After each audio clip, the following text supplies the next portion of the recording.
What's up, guys? Welcome back to Show Me What I've Been Missing. I am one of your hosts, Chris Mack, and I'm also here with, Your other host, Elizabeth Stanton.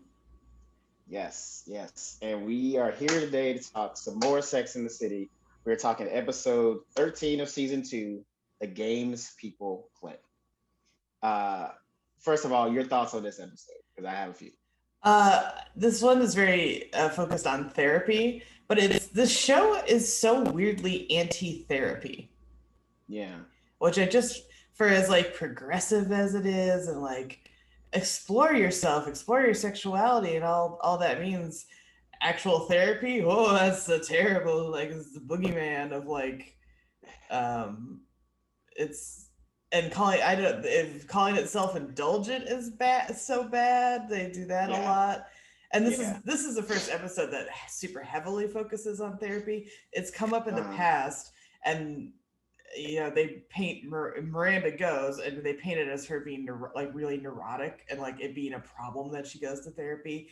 She just has too many problems, like mentally, not mentally even. They don't even get into like mental health elements of any of this, right. but they it's interesting, and it's our first post big breakup episode this season. Yeah.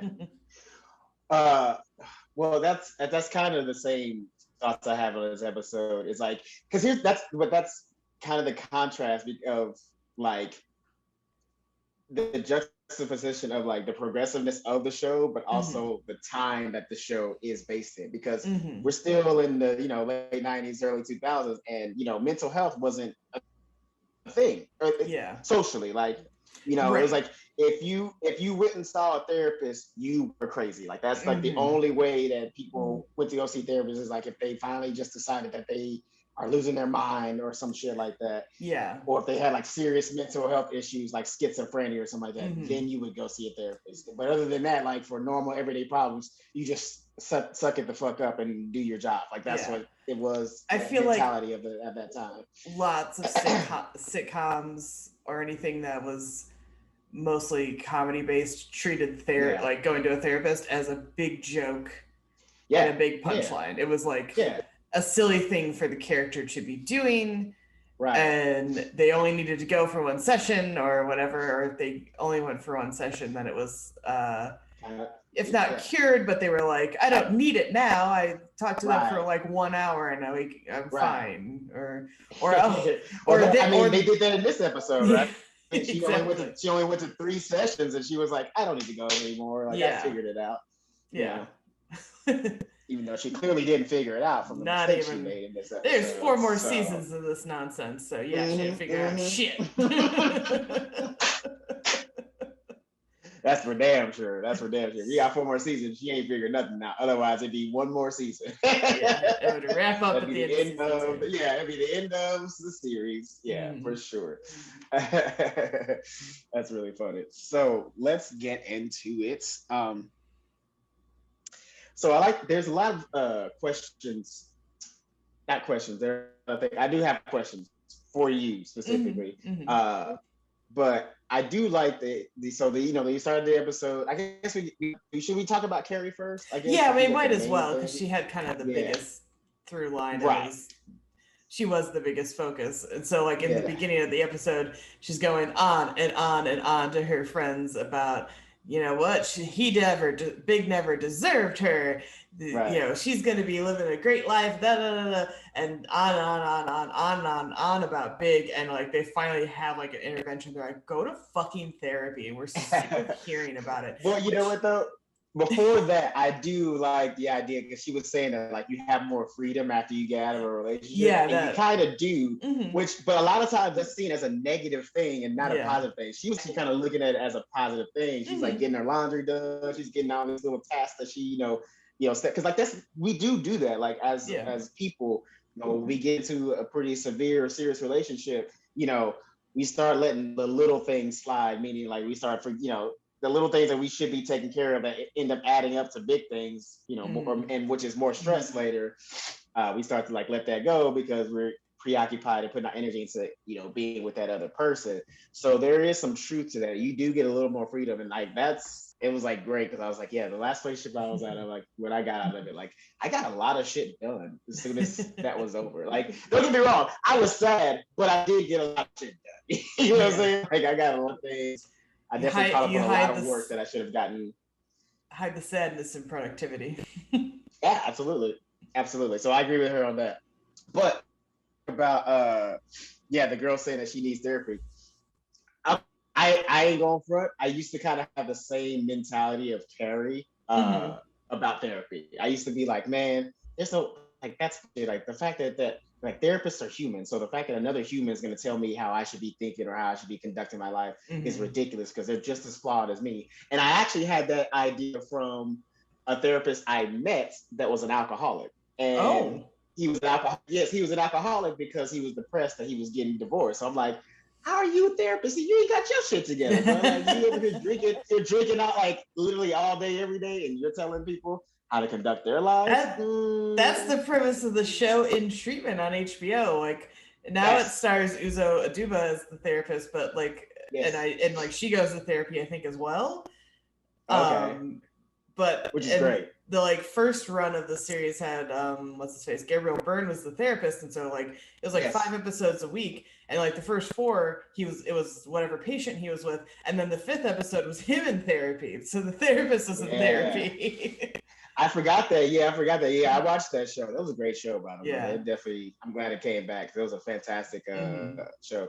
But yeah, I love they showed that because yes, I think even therapists need therapy. Definitely do because they are still human. You know what I mean? They got their own issues. Like, and here's the thing: they maybe can understand better what they're going through than like a person who hasn't been trained and stuff like that. But that doesn't mean that it doesn't affect them. They just can go in, like their therapy sessions are probably like even deeper because they they already know the tricks and things of that nature. So it's like it's probably hard being a therapist to a therapist. You know what I mean? Because when you know all the psychological terms, it's easier to like hide it in delusion and shit like that because like you can just put a term to it and be like, oh, this is healthy. It's blah blah blah, so and so. Like doctors make the worst patients, and that's true. Right, exactly. They try to diagnose themselves, and exactly.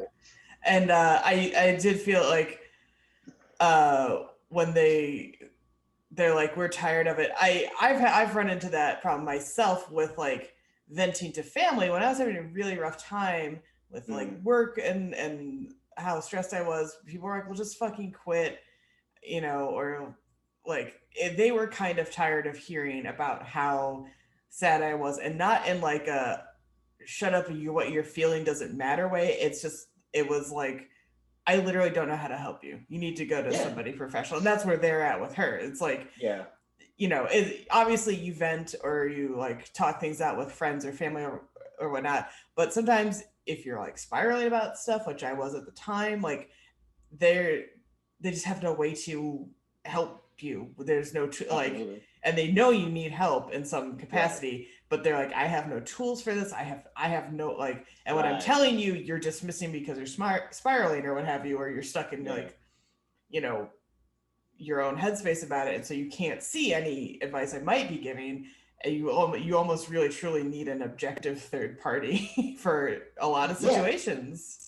100%, and that's the thing too. It's like because it is funny because Miranda that said it or Samantha? I can't remember. Correct me when I say it. Who it was, but it was like right as they were talking about it. I think it was Miranda that was like, "You can't come to us for advice. We're fucked up too. Like why?" I think it was Samantha. Yeah, I think it was Samantha who was like, "We're fucked up too." Because I was like, yeah. She's like, "Why are you talking to us? Like we can't fucking help you. Like we got our own fucked up issues when it comes to this dating bullshit." Like, and I love that she stepped up and said that, and she wasn't like trying to be.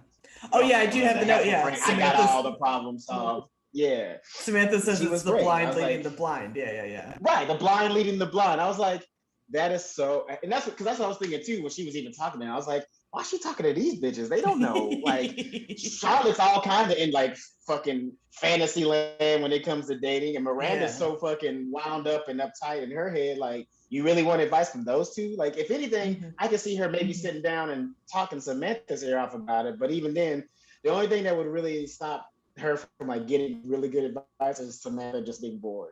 Yeah. She'd just be like, I don't care. Just get some new dick. I don't know why you're Yeah. there's so Be many like, out she'd be there. like, Just move get a on. new one. You know, if you say he Yeah, didn't just matter right. at Just the get some new end, dick, right? then he doesn't go, Which yeah, she go did. find a new dick. She did, yeah. Mm-hmm. Which she did, which is hilarious. We'll get to that. Yeah. I also laughed super ahead. hard at Charlotte saying her parents didn't believe in therapy, they just believed in physical exercise. That's why they're all good at tennis. Which is like the perfect rich waspy, like, yeah, talk about not talking about feelings or mental health issues at all. Like in Charlotte's world, this is why she's such a goddamn freak all the time. It's all suppressed and repressed, and so if she did like express any like, you know, deviance is like not quite the right term for it, but like deviance from the norm, let's say. I'm sure the family was like, go play tennis right now. Right. Well, you know but her saying that explains so much about her personality, but also about her physically too. Because like honestly, she is like kind of like the more physically fit of all the women. Like if you look at her body type, so I was like, oh, that makes sense. She's crazy. So like when she feels depressed or anything out of the norm, she goes to the gym, which is a good thing. A lot of people say it's a good great either. Yeah. It is a good thing to do to distract yourself, but you also eventually have to kind of confront whatever you're right. Yeah, you can't. You can, you know, you running on a treadmill. You can't run away from the demons on a treadmill. Yeah, you can't jog or tennis your way out of that one. And then absolutely not. Poor Miranda, who does go to therapy because she knows she can spiral and get hung up on things and be neurotic, for lack of a better term. Carrie's like, oh, it's weird you go to therapy. I was like, fuck you, Carrie. I know. That's what I said. Like, also in that moment too, I would have realized like Carrie's not my friend. No, like, she's not a good person. She literally was the worst person in this episode. Like, she was so disrespectful and rude. Hate Carrie as a friend. Because she's not a good friend. She's not a good friend. No. And that's what I was saying too. Like, I think back to like hearing people discuss like who they are out of the women and stuff like that. You know, a lot of people are like, oh, I'm such a Carrie. I'm like, you saying that with pride? Because I haven't watched all the series yet, but as it stands right now, not the greatest character, not the greatest friend, not the greatest anything. You know what I mean? But I will say she did show some growth because she did kind of realize that like the toxicity of her and Big's relationship, which, you know, in the past she's had trouble coming to that realization, obviously, because she stayed with him. But like I think she finally saw it for what it was this time, which is great because it's super toxic. That's literally all they did was play like little power games the entire time. Like the first wave of their relationship, and even in the second one, he was better about it, but he still did the bullshit. You know what I'm saying? Yeah. And in that same scene, that's where the Carrie says therapy is self-indulgent, and I was like, that's such a bad attitude about it. But I see where people for a long time were coming from, because it is theoretically a space where you go talk about yourself for an hour, and to some people that's very, you know, well, you're not that special. Why would you go talk to somebody about yourself for an hour? You know, that is self-indulgent, like, oh, you're so special, you need to, you know, but really it's quite a necessary thing for really just about everybody. There's absolutely.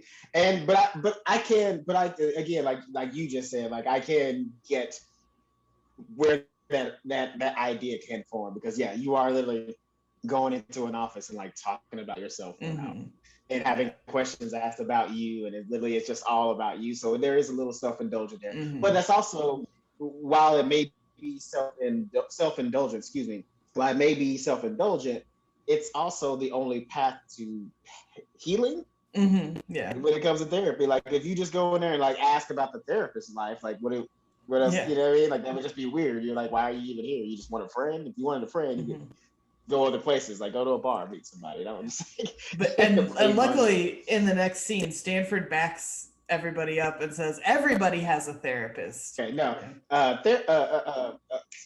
Stanford is crazy, okay, because he has 3 therapists. He has one just to look at, one for tough love, and one for coddling. What? Like this dude is crazy. Like And no wonder he's friends with Carrie because this bitch is crazy. So And now their friendship makes sense. Like, yeah, like, that's crazy. That's what I'm saying too. Also too, whatever Stanford does for a living must be fire because you can pay for 3 therapists and live in Manhattan in New York City. Cool, expensive. You doing all right. You doing all right. Yeah. You're probably doing better if you didn't have to get a therapist, but whatever. Yeah.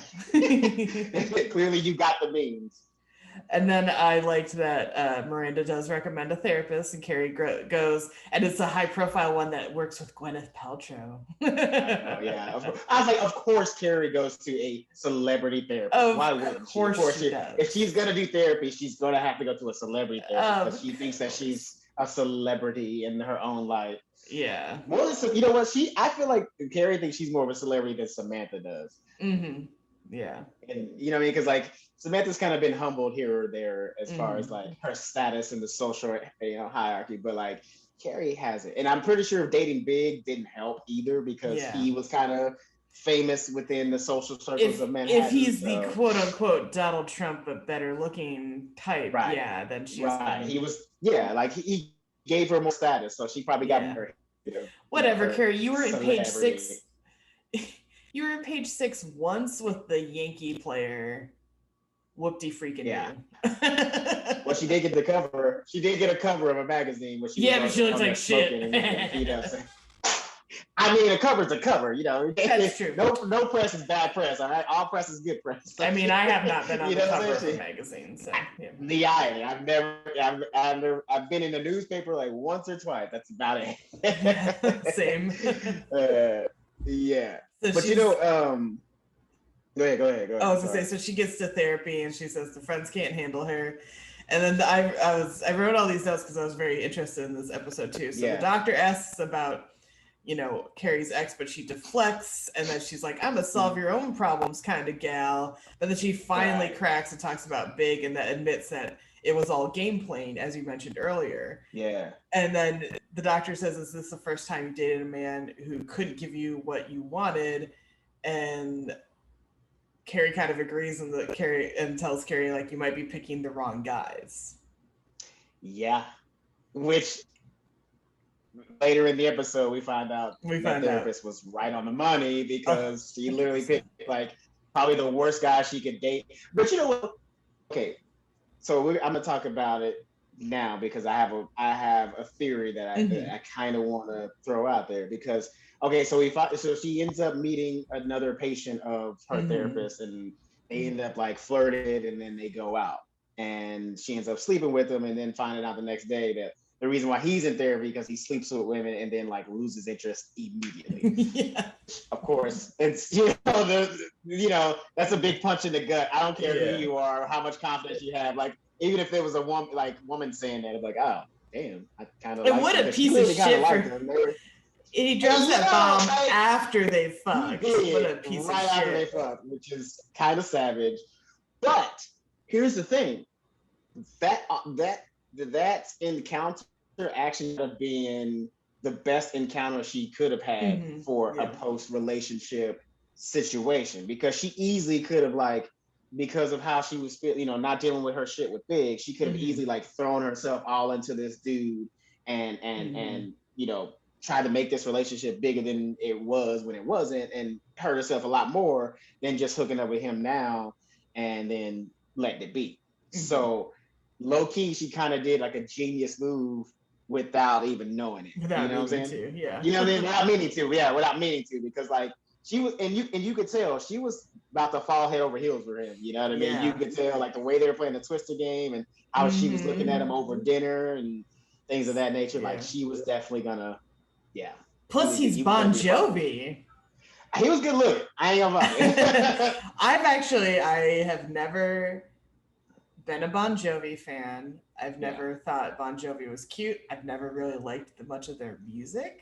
How dare you? I know. That's coming from me. How dare you? I don't sing "Living on a Prayer" for karaoke. You motherfucker. Nope. I mean, a white woman. I kind of like that song, but that's like about as far as my Bon Jovi like interest goes. I think it's because unfortunately for Bon Jovi, and this is truly no fault of his / the band's own, um, he had that "It's My Life" song when I was like a teenager, and it was just played endlessly everywhere I turned, and I was like, I'm gonna drill a fucking hole in my head if I have to hear this one more time. And then 1 year around that time, at my summer camp, the one where I broke my arm and everything, weirdly, same year this all happened. I really brought this up with my parents because it was so weird at the time. But basically, the counselors had a friend who had worked there before, and she was like going through some kind of bad breakup and crashed at the camp in our cabin.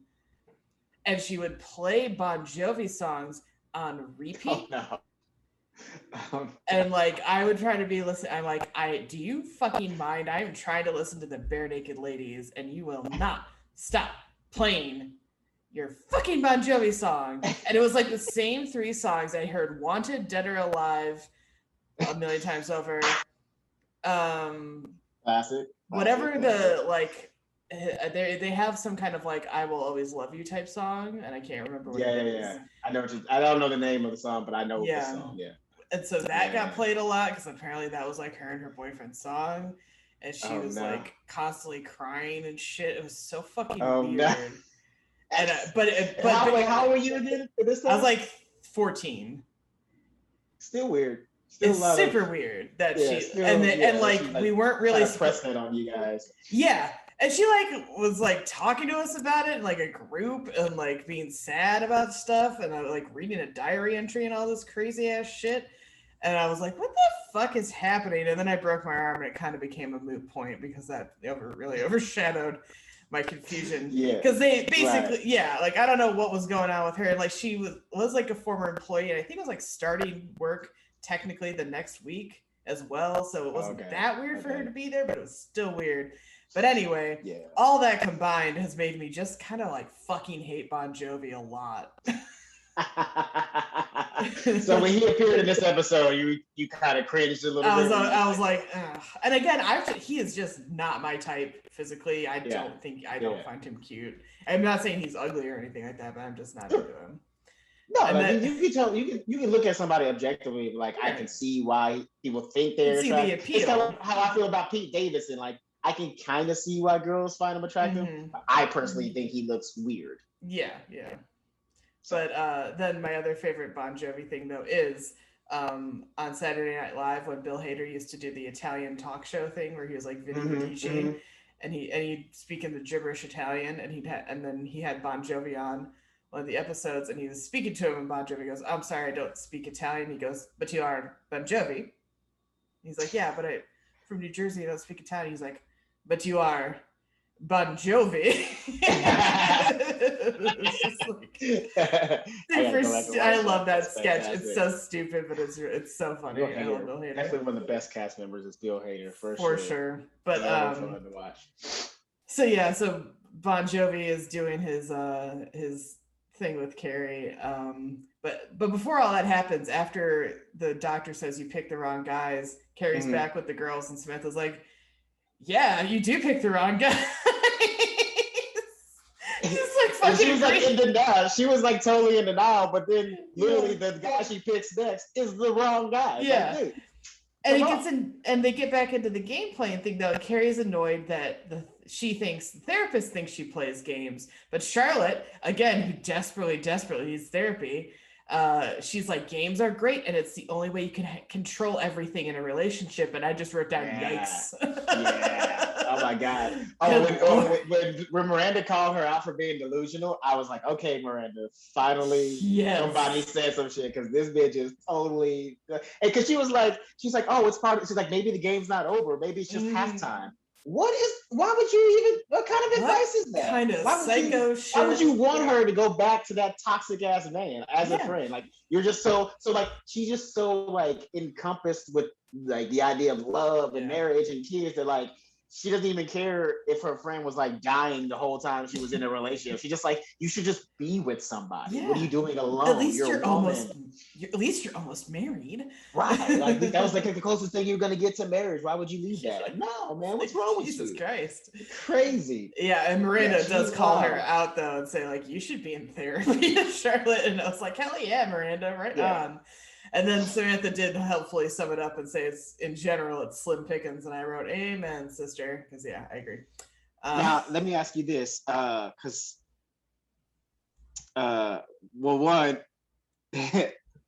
let's talk about this. They brought the man on the street back. I'm so glad you said. I was literally about to I wasn't sure what your next question was gonna be, and I was gonna be like, but first let's talk about the man on the streets are back.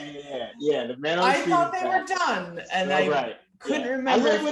You know what though? But I do like the rarity of them now, because you know when it was in every episode, it kind of lost its luster. But like now that it's appearing, now that it's appearing in like every few episodes, it's like nostalgic now. Like I'm kind of digging it, you know, every time they do it. I was like, oh shit, man on the street back. I can confirm this is the season 2. This is the last season they do them. After this, it's just the excuse me, hiccup. That's fine. It's fine. Internal. Well, they did. Now I want to ask you this because they did ask an important question, and they did ask. So the man on the street question was, can you have a relationship without playing games? And I want to ask, how do you feel about that question? I think so. I think there is a game to like starting a relationship with you, like feeling each other out and like doing things. But like when they say games, they mean the like weird, convoluted, like, right. Oh, if they do X, then I can't do Y. I have to do Z instead. Right. Like that kind of. I give my number. He can't call for 3 days. Right. That kind of bullshit. Like yeah. Which all ties into still that era with the rules and everything that Charlotte was so hung up on more so in the first season. Yeah, the rules really messed with like society a bit, because that was like putting out that everything it's a gamemanship thing, which it's not. Like a proper real relationship is not like, you know, there is like an art to like not seeming too eager and this, that, and the other thing. And that I don't think of that as a game though. Sure. When I think game, I think like I'm gonna provoke or prompt my partner into doing what I want by doing this, saying this, and basically fucking with them mentally. Right. And that's not good. Don't do that. Yeah. Well, if there's anything, this is my opinion, but first of all, anything that happened, if you want to see a relationship that is completely unstable, toxic, and nobody should be in, watch Carrie and Big's relationship. Yeah.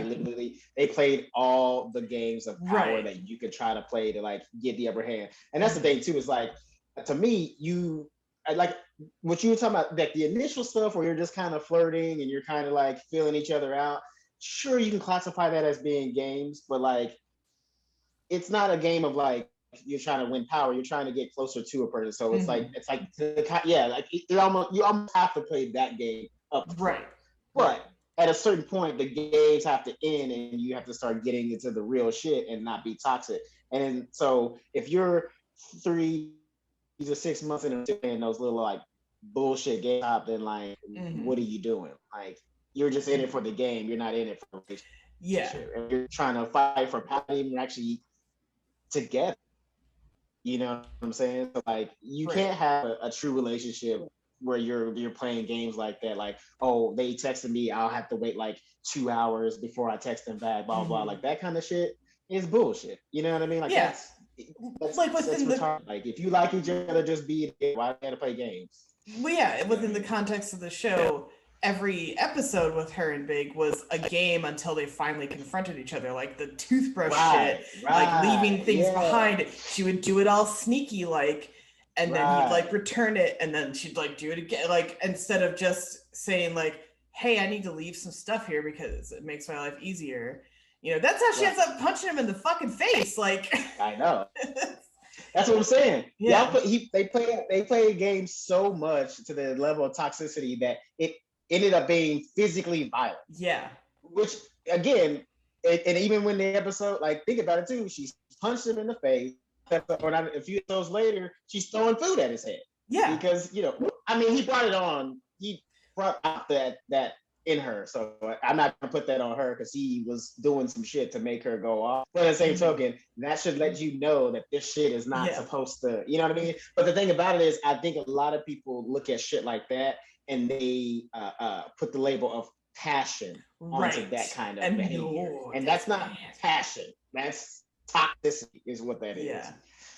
And I know we say that, that word has become like the new thing to say now, but like that's literally what it is. That's like somebody pouring poison into their relationship. To the point where you gotta punch somebody to get your point across. Yeah. That means the relationship is over. Your partner should not be hurling a bag of McDonald's at your head when you deliver information to them that you purposely, because you purposely kept it and it's life altering information. Like, come on. That's what I'm saying. I don't. Here's the thing. Like, I'm not an advocate for domestic violence of any kind, whether it be a woman hitting a man or a man hitting a woman. Mm-hmm. However, she was provoked. Like when she socked him out, I was like, he kind of deserved that. I mean, she should be hitting him, but he also that's the thing. It's like so frustrating with some of the stuff that he was doing to her. Like, I can understand her frustration building up to that point of wanting to hit him, but also too, it's kind of her fault because instead of, like you said, just being direct and saying, hey, I want this, or hey, I like this, or I don't like this, she was like playing little games and like trying to give subtle hints and stuff like that. It's like, no, just say what the fuck you want. So because here's the thing, true story, men don't understand subtlety. Like that's not, our brains don't configure it. Like we can't tell when you're making a face, unless you're making like a really shitty face and we can tell something is wrong, like little dropping hints and stuff like that. Like our brain doesn't compute that shit. Like you're just, whatever little hint you dropped is just a sentence you said, unless you say, hey, this is important. I need you to get this done or do this for me. What are you doing? Yeah. There's I wish I could remember. The quote popped into my head while we were talking. There is some movie or TV show where somebody says directly how they feel, and then like the next day that person's with like their friends and they're like, and he just told me how he feels. What kind of game is that? That's The Office. That's Office. Is that okay? Yes. She's talking about Ryan. She's like, he just says exactly what he feels. I mean, like, what kind of game is that? Like that? Yeah. Like, what? I love Mindy Kaling. She was hilarious in that role. Yeah, talk about playing games. I loved it. Oh my god, Kelly Kapoor.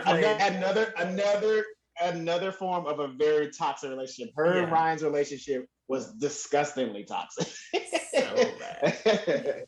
and they played a lot of games too, as well. Yeah. Like a lot of power move games and shit like that. And now I will say again, a lot of it in their relationship, a lot of it came from Ryan. Like he did a lot of bullshit to like fuck with her. I mean, she was already unstable anyway, and he would do little things that would make her even more unstable, which is not cool, bro. Yeah, that's funny as hell. Yeah. So she and Bon Jovi hook up, but they obviously are gonna break up again right away, and she goes back to her single life, doing laundry and whatnot. And not going to therapy. Bad. I wrote down bad idea. Question. Now, okay, I have to ask you this because I asked myself this. In the sense of her not doing therapy, I don't think that was okay. But her changing doctors, do you think that was a smart move? Yes, 100%. Yeah.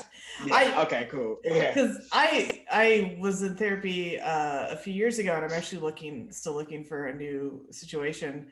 But the one I had, I was doing okay with her, but then I didn't love going, and sometimes it's like, yes, me wanting to avoid the work. I totally own that. But other times I wasn't always sure that we got each other. And then right when I was going to say, can I stop coming every week? Can I start doing it every other week? Because that's just more manageable for me financially and emotionally, honestly. That's when I was going to a sliding scale, like lower income place at the time, that the therapists were actually students getting like clinic hours. Oh, word. Yeah, so they weren't, and no one was bad at what they did or anything like that. But sometimes you just don't fit with your therapist either. But then she was moving to Canada, and I was ready for her to go. And so in the last session, when she was like, "Are you feeling okay about me leaving?" I was like, "I mean, yeah, it's all right." And she was like, "Oh, sometimes people get really upset when their therapist." It's like, well, here's the And I thing: was when you like, trash, you're like, I was yeah, but like, you're trash, so get out of here. no, I mean, she wasn't trash, but also at the same time, I was like, I don't think we had that kind of thing going, man. Like, I Yeah. We weren't that. I Yeah, we didn't get that deep yet. I think I'd only really gone to her for maybe a year total. No, that's not long enough to And go back and on so that. Yeah. and I wasn't like, some people definitely heavily rely on therapists, turn to them, do emergency calls with them, and that was never my situation with her. So yeah. So yeah, So, y'all were never on that wave path. Yeah. and I don't know what she thought we had, but I didn't feel the same. Clearly, she felt very close to you. Yeah. But I part of the She's watching this right now in Canada. She's like, "What the fuck, Elizabeth?" What the fuck? But yeah, part of therapy is finding the right person. That's why it's important for there to be diversity in therapy and things like that too, because people understanding other people's like lived experiences and whatnot, it matters. Yeah, absolutely. What do you call it? So, like in particular, I don't know if I need to or want to go to like a cancer survivor specialized therapist, but it's certainly something I'm considering, because I definitely have to kind of unpack like what that meant in my life. Yeah. I've tamped it down and I'm going okay, but like, well, that's sometimes you gotta confront. But that's here's the thing. No, that's something, because I'm actually doing the same thing with my mental health. Like, I want to find a therapist that has experience either working with or or was themselves a veteran. So right, so exactly. Because like, here's the thing: the PTSD that I have is not all my other problems that I have. I know they're shit, but I need somebody that can break past that as well, because they understand it, and then get to the deeper shit. If you don't really understand like that kind of like, because there's all kinds of forms of PTSD. Like, people get PTSD from like having a car wreck, but that car wreck is not the same as somebody shooting at you. You know what I mean? So I need somebody that understands that kind of trauma and can work through that. So there's nothing wrong with you trying to find a therapist that navigates in that lane. You know what I'm saying? Like, it's probably more. That's probably something that you need more than anything. You know what I mean? That's, like, obviously, yes, we have bad shit in our past, but like, that's probably like the biggest thing that gets with you mentally. You know what I mean? Exactly, because I think like certain emotional or anxiety-driven things have been majorly heightened by what I went through, but I'm not sure how and why, and like how to acknowledge that and like move on from it, as it were. So yeah.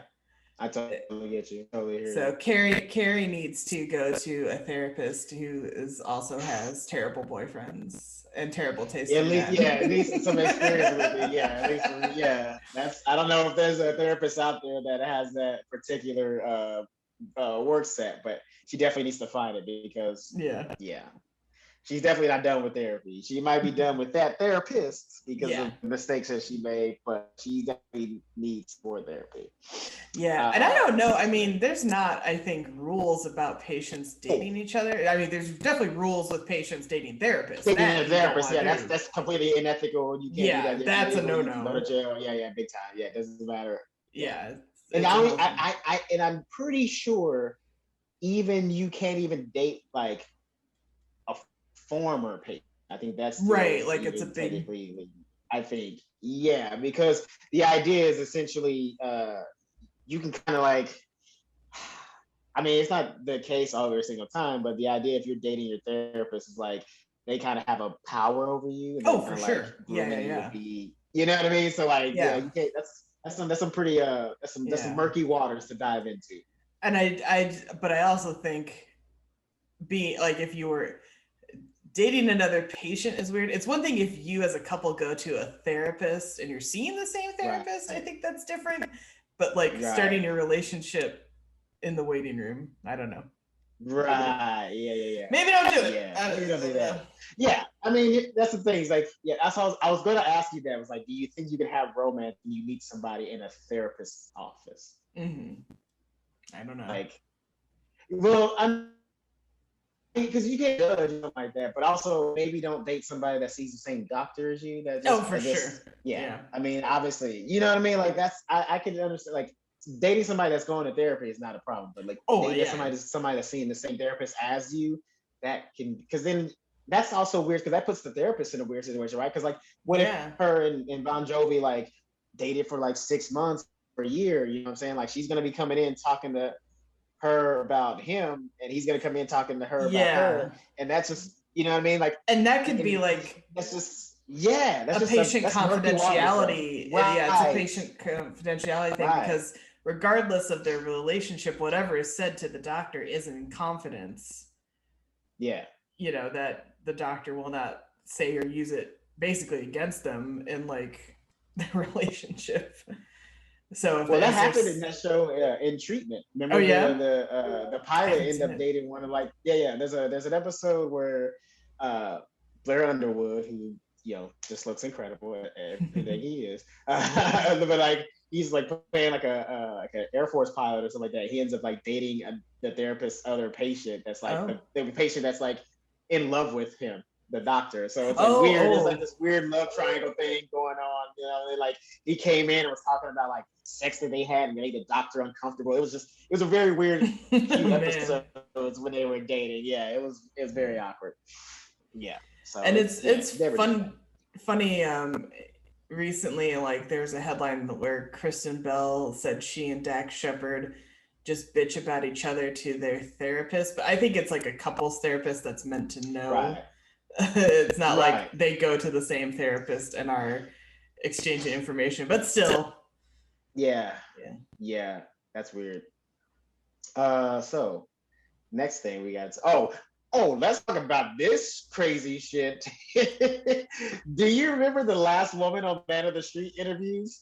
But she's like, I put an ultimatum on my man if he didn't propose to me by this time. And then like my girl said that was crazy, but she's like, I could always secretly get pregnant. What the That's some psycho shit, man. Psycho. Like that gave me a little bit of trauma, like little PTSD flashback, because I had a girlfriend that used to fucking joke about that shit all the time. Like, I didn't take my birth control. Let's see what happens. Or like, no, you know, what are we gonna name our baby and stuff like that. Like she's like, and like, you know, I talk about like not wanting kids. Well, you know, I'm in control of that. Like maybe I'll stop taking my birth control. I was like, what? Like, why would you purposely get pregnant? That's crazy. Like, no. Yeah. She was like baby obsessed. She would literally joke around saying shit like that. Like she was like, I'll just stop taking my birth control, or I'll like, you know, make you come inside me every single time. I was like, what? No. That is so psycho. That's so creepy. Yeah, bro. It was real shit. That's what I was like. When she said it, I was like, oh no. I was triggered like a motherfucker. I was like, no. I bet. Oh no. Yeah, that was.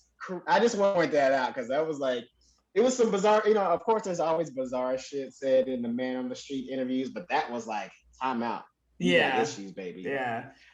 Woo, talk about needing some therapy. You can't say shit like that. No. And here's the thing too, she wasn't even joking. She was dead ass serious. She looked dead into the camera and was like, it's like, I'll fake a pregnancy. I can do that. I'll fake a pregnancy like a motherfucker. You're like, oh my God. Run, dude, or get a vasectomy at the least. Something. God damn. Fuck that. I just cut the whole damn thing off. You get nothing out of me. Fuck a vasectomy. That can be reversed. You know what I'm saying? She might have some surgeon come in secretly while I'm sleeping and like connect my balls back. I was gonna say, if she's that crazy, you know what I'm saying? Like she might like drug me and like have a surgeon come in and reconnect my balls and shit. And then I think I'm like, you know, can't have kids, and she done get pregnant, and it'd be, you know, it's just not. I can see it going down. Also, people are crazy. Yeah. Anyway, so let's talk about. They also too. I love that the therapist said when she was talking to Caribbean that the common denominator from all the bad choices you made is you. That's true. Because here's the thing. Now, not saying that there aren't fucked up people out there, right? Like, there's some people out there again who like to play games and shit like that, blah blah blah, and like they only get into a relationship because it's like they're just they're bored or whatever.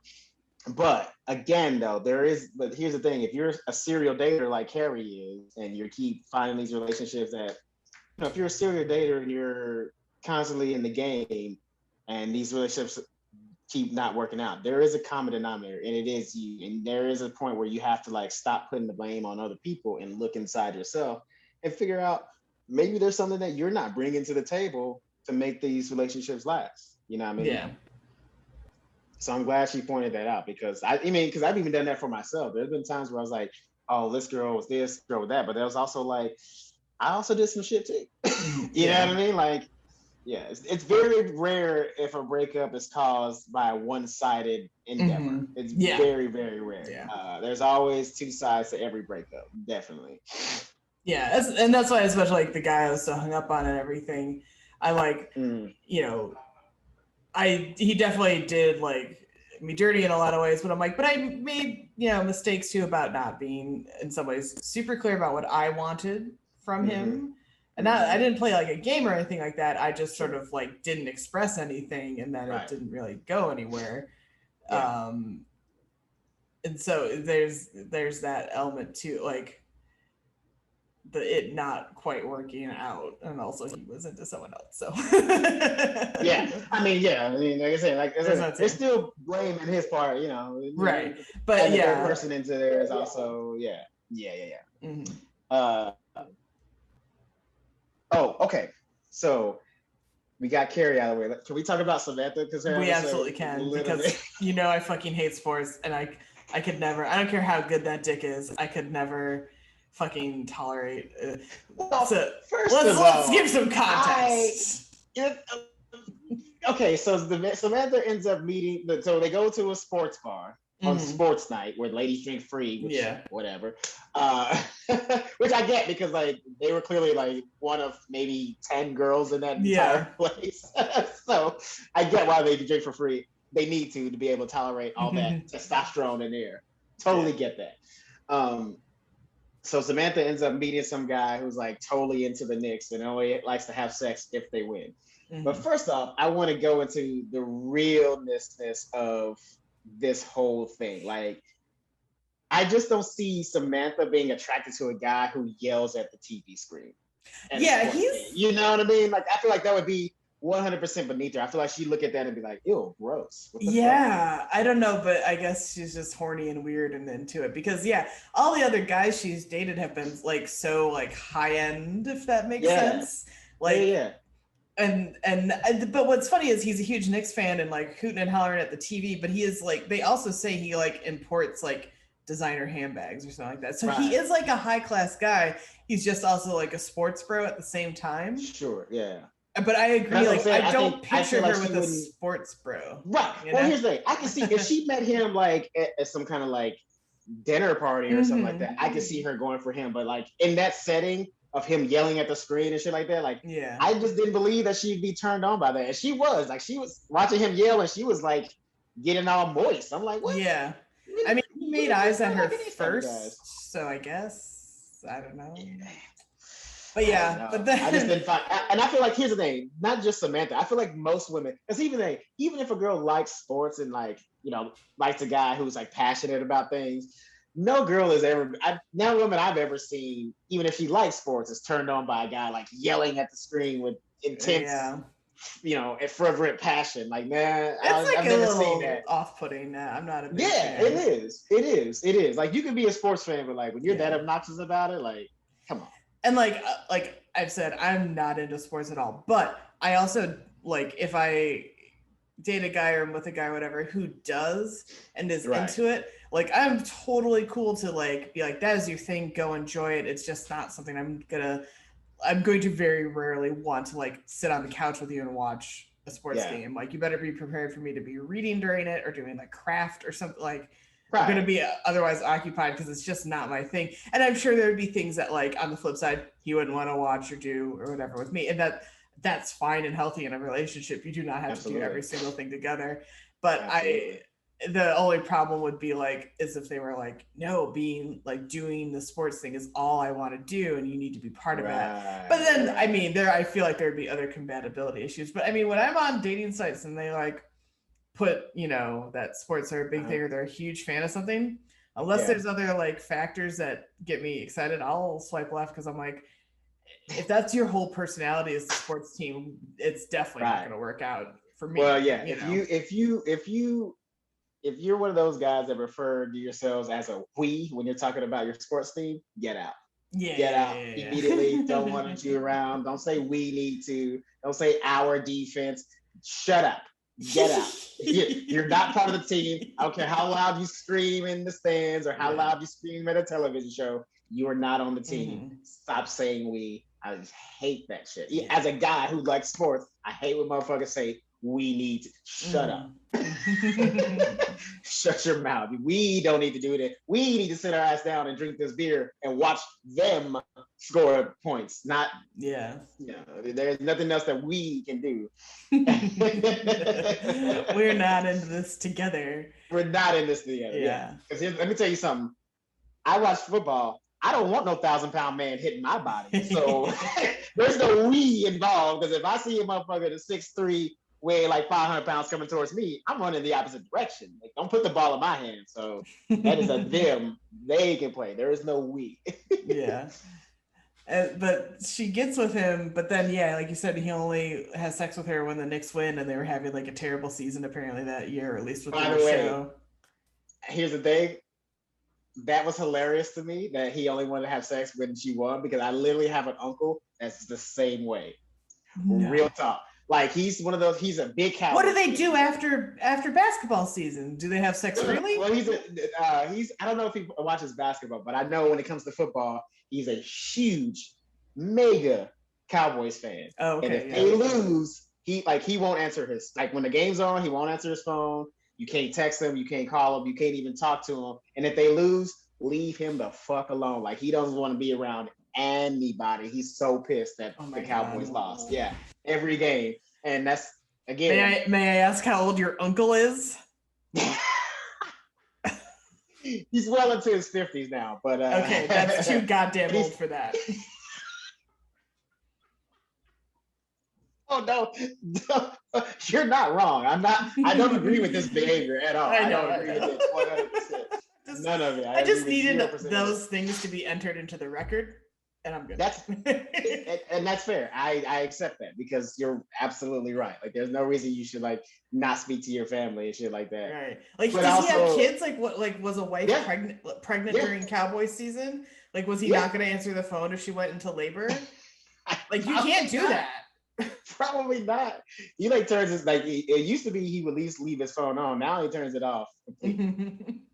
Which I get now, because like all his kids are grown. So like, what emergency could there be for the most part? There could be a lot of emergencies. I'm not trying to put that on anyone, but I'm just saying. Yeah, no, you're right. You're absolutely right. A lot of things egregious behavior. But that's why I laughed when like she was like trying to give it to him. He's like, "Oh no, we gotta watch basketball." I was like, "Oh yeah." No.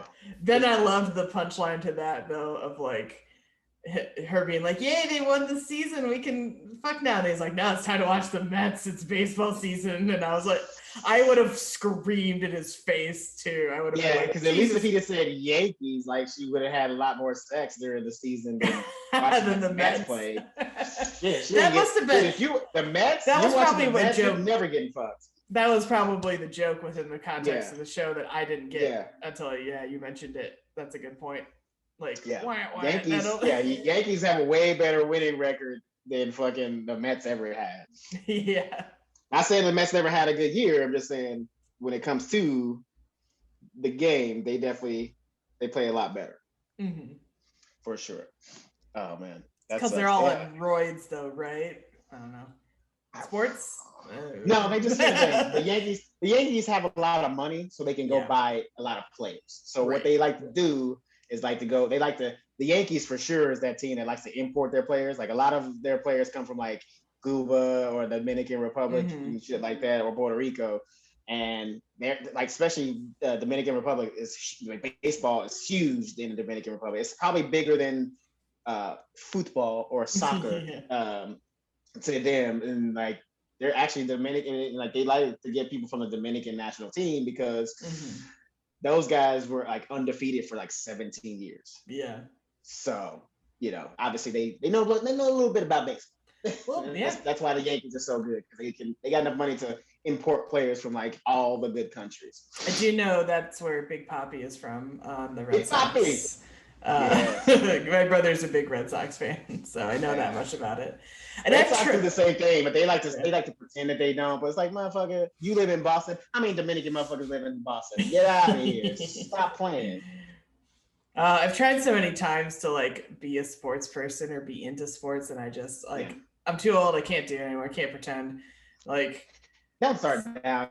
Yeah, if you that's something that's like you got to start as a kid. You can't really get into it now. And honestly, it's not even like it's more. Here's the thing: I like sports, but it's more time consuming than like anything. So really, if you're not into it, don't start now. Yeah, the most I do is I wear a Detroit Tigers hat to mostly to support Detroit, not so much the actual baseball team. No, it's just like I said, don't start now. It's time consuming, and then your head is just gonna get filled with useless stats that it's already filled with useless information. That's what I'm saying. But you don't want to that. Yeah. But that's fine, because at least pop culture can help you in like a trivia game.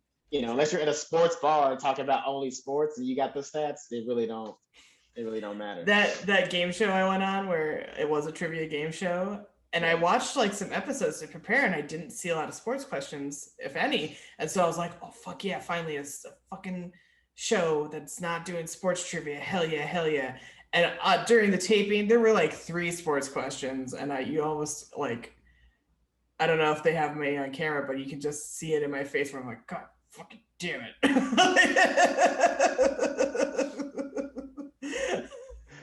That's awesome. So mad. That's awesome. Fucking what team won gold in basketball in 08? I don't fucking know. Who fucking cares? Do you even know who won any of the Olympics this year? I sure as shit don't. Bro, I ain't watched one. Nobody does. This was a bad year. This is a bad year, yeah. In fairness, like, yes, pandemic and whatnot. Sure. But they also, from what I understand, from my friends who did want to watch more stuff, especially gymnastics and whatnot, the time difference was a problem because they were like 12 hours ahead. So you know the results like the day in the morning when you got up, but then they wouldn't air anything till prime time.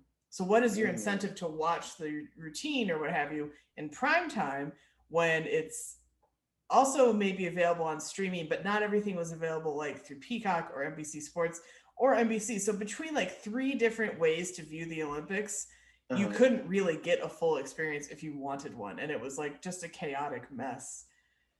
Yeah. And I think that would have happened regardless of the pandemic. Yeah. But also too, like they didn't even like, you can, like, remember how in years before it was like on a certain channel all day, every day, you watch it all day, whatever. Like now they don't even do that. Like you can, especially in Roku, like if you got a cable subscription, you can just like watch event by event. Yeah. So, which is cool. Don't get me wrong. It's cool. Like if you only care about certain events, but it's also like not going to make a lot of people sit down and watch it because it's like, why would I, if I only care about the track and field shit, that's all you're going to watch and then you're going to be done anyway. So, yeah. Did you know the horses don't get medals for the dressage? Just the people. That's fine. No, it's fucked up. Why does the horse did all the work, Chris? Horse don't care as long as they're getting fed. The horse does all the little dancing. The person just fucking sits there. Listen, as long as they get fed, they aren't turned into glue. I think they're happy. That's terrible. That's just my opinion. I don't know. I'm not a horse, but I feel like that's how they probably feel. I feel bad for them. Let's talk about. Okay, so we talked about Miranda. Oh, not Miranda. Excuse me, Samantha's little encounter, which poor thing. And then Charlotte didn't do anything other than be a lunatic. Weird. And so Miranda is. How would we? Dumb? I don't know. It's so dumb. So Miranda starts having a window affair. A voyeuristic affair with her neighbor. He first of all, this is the guy. First of all, he fit the bill of a serial killer. Okay. No, he was creepy and clearly socially awkward because when she approached him at the grocery store, he was just so taken aback. It's because he wasn't real. She wasn't the one he was trying to. Right. Yeah. She didn't know. Yeah. She but wasn't really, still. Yeah. Yes, but still, yeah, he could have been nicer about it. Sure, absolutely. but which is so super rare because I was like, first of all, nobody that creepy would ever be that good looking. Like he was clearly way too handsome to be that creepy, which is probably the only reason why he had, even though he wasn't trying to, but he had a little success in like getting her into the game because like, you know, he wasn't like some creepy looking guy with a pot belly and, you know, small penis, just like with a trench coat. So yeah, he like she's like reading a book and like chilling at her couch and like looks at the window and realizes or so she thinks, he's looking down into her window, which for me, I would be like, Jesus Christ, and like hit the deck, like right. No fucking way. Well, like it was like the first time she looked up and kind of saw him was like, all right, maybe he's not looking. But then when she looked back and then like she like kind of hid and then came back to the window, and he was still looking. I was like, okay, this is when you call the cops. This is not when you close your curtains, like get turned on. Yeah, at least close your curtains. Like what the fuck, me? This guy was clearly has some issues. Maybe this is not the guy you want to flirt with, because at some point if he's like, I don't know, my first thing I think is like, it's gonna stop being a fantasy, then he's gonna like show up at the door to like murder you and wear your skin. I think, you know what I mean, like there's no way. You know, it ended up being kind of okay. Yeah, because when she does confront him in the grocery store and she's like, because she like flashed him a tit and everything. Whole tit. I wasn't ready for that.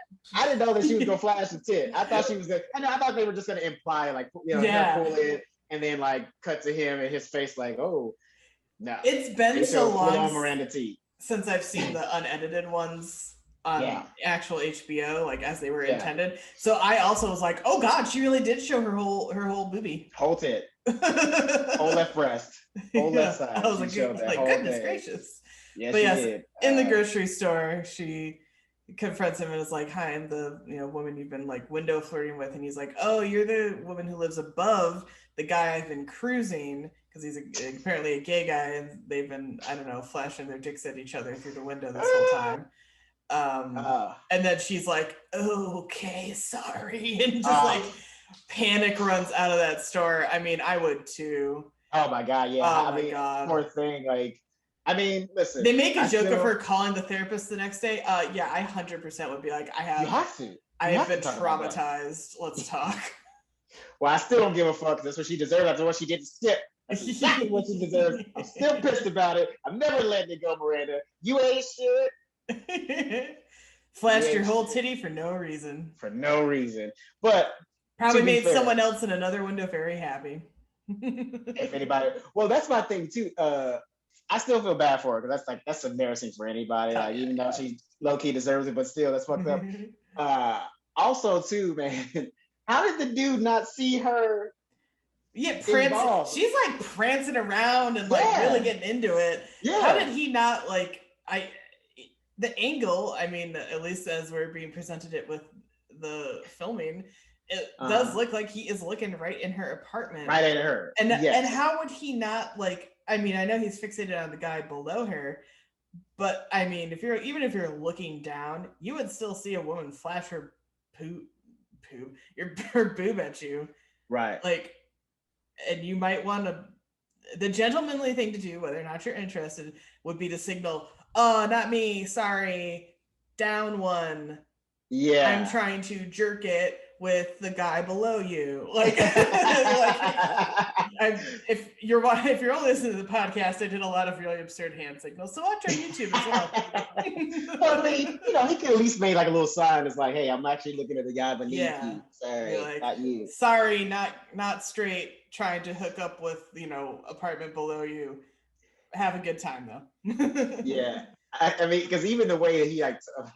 That's like the way he even like broke it down to her was just like she was just left there. I mean, basically, kind of like in that grocery store, butt naked. Basically, that's how vulnerable she was when we broke it down to her. I was like, oh, this poor thing. He could have been so much nicer. He could have been like, oh, I'm so sorry. Right. At least that, like, because he didn't even really like have empathy for her. He was just like, you dumb bitch, I don't like you. Like, you're just a crazy broad. I don't give you're just a crazy broad. I like penis. Get out of here. Yeah.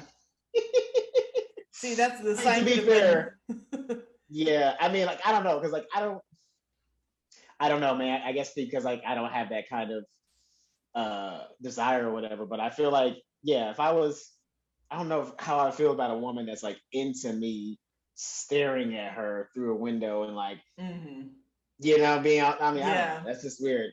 That's just It's weird. I don't generally know. a That's weird. creepy Yeah. thing. Not here to kink shame. If that's what you do, that's Right. cool. Like, That's your thing. if That's you're cool. into it.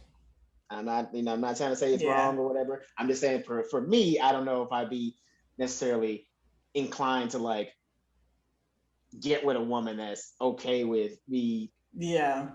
You know what I mean? Like just starting a relationship that way. You know what I mean? I Also, I would not start a relationship that way because I'm not gonna stare at somebody creepily through a window. That's how you get arrested. Yeah. Like I mean, I think there's some rom-coms and other things where I feel like people sort of meet through a window or like in passing, but like they don't just stare. They like hold up signs or like open the window and talk. It's not just staring. Right. It is part of the basis of a Taylor Swift music video, though. So it's the "You Belong with Me" video, but she's like in high school in that one. It's like the neighbor boy, so they know each other. And he's like, he's on the phone in the beginning, and she holds up the "You okay" sign, and he's like, "Girl problems," and then she like the song kicks in and whatnot. Got it. Oh, T-Swizzle. No, T-Swizz. T-Swizz. Cool. So I think that's everything. That's everything. That's everything in this episode. Yeah, that was it was a great episode. Like I do like some of the things that were pointed out. Like I said, some of the things that we said, some of the things that the therapist said definitely like helped, I think, or at least should have helped Carrie if she actually, listened to him and didn't, be herself and take it as an insult more than therapy. And I think Samantha got it the worst, honestly, this episode. Yeah, I mean, she was just out in the street trying to, make yourself feel good, and she ran into this like the weirdest guy.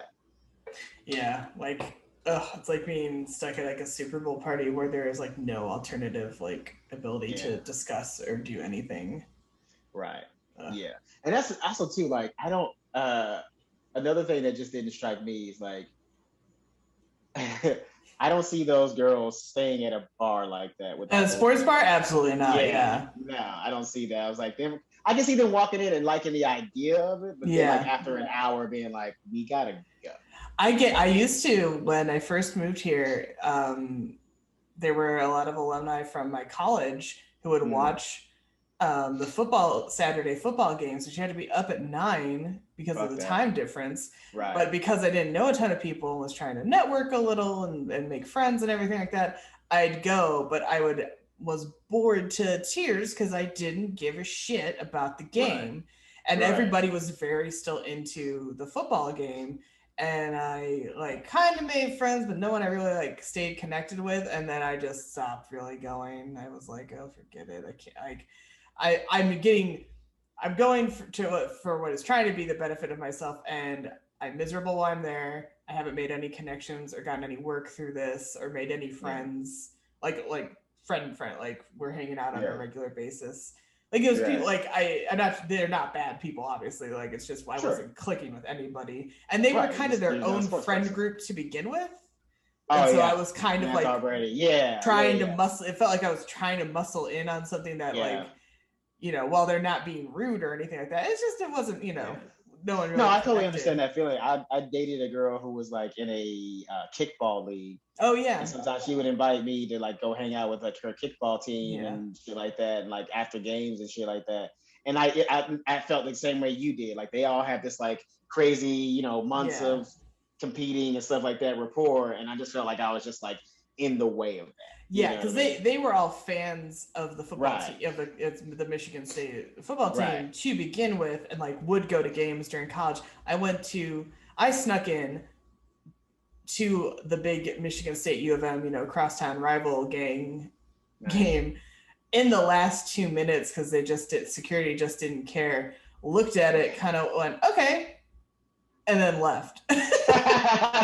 And then the next couple of years, I just like avoided shit on Saturdays mornings, if I could, or would like leave the area. And then the last year, I worked for the like concessions department on campus, Uh-huh. and during the football games, actually like volunteer groups ran the actual stand Mm-hmm. during that and like basketball season, and we just like resupplied them. And then during that time, though, I also was the only one who kept getting assigned to like the girls volleyball team games. So then I was just me and like a volunteer group handing out like popcorn. It was so weird. I got paid good money. It's not bad. It's not a bad gig. Shit. And that's So, my sports. so Elizabeth, tell the people where they can find you and us. Well, they can find us most easily on Instagram at Show Me What Pod. I think. Let me just triple check myself. I suddenly can't remember anything. It has been a while. We did just take a big old break. So yeah. So it's it is Show Me What Podcast. Yes. It's the full Instagram name, and that will take you to our other spaces like Twitter and Facebook and our YouTube and all that good stuff. So if you want to see me do weird jerk off hand motions, as I previously mentioned, go to YouTube. And if you want to be the weirdest audience, like, yep, I can't wait for Elizabeth. That's gonna be like a third of our fan base. Like people were just waiting for you to do jerk off. Yep, fuck that up. But anyway, if you want to see me not do that, just my personal Twitter and Instagram, it's at Elizabeth Movie. And you can find me at Mac Diddy Combs. That's MacDiddyCombs. Also, be sure to go to Arlo Australia on Instagram, ARLO_Australia, and use our promo code Show Me Miss, and you can get 10% off of all your purchases. She's got reed diffusers. She's got bath bombs that are coming out pretty soon. She's got 25 wick candles, 8 ounce, 30 ounce. It's whatever you like. So if you're not comfortable with candles, you can get a reed diffuser if you don't really want all that, but you want to do like a bath bomb, get your skin all nice and moisturized. Hit it up. Show Me Miss is the promo code. Use it, 10% off all your purchases, and tell them that we sent you. That's all you gotta do. Well, until next time. Till next time, we will be us, and you guys will be you. Go team. Go team. Pass the ball.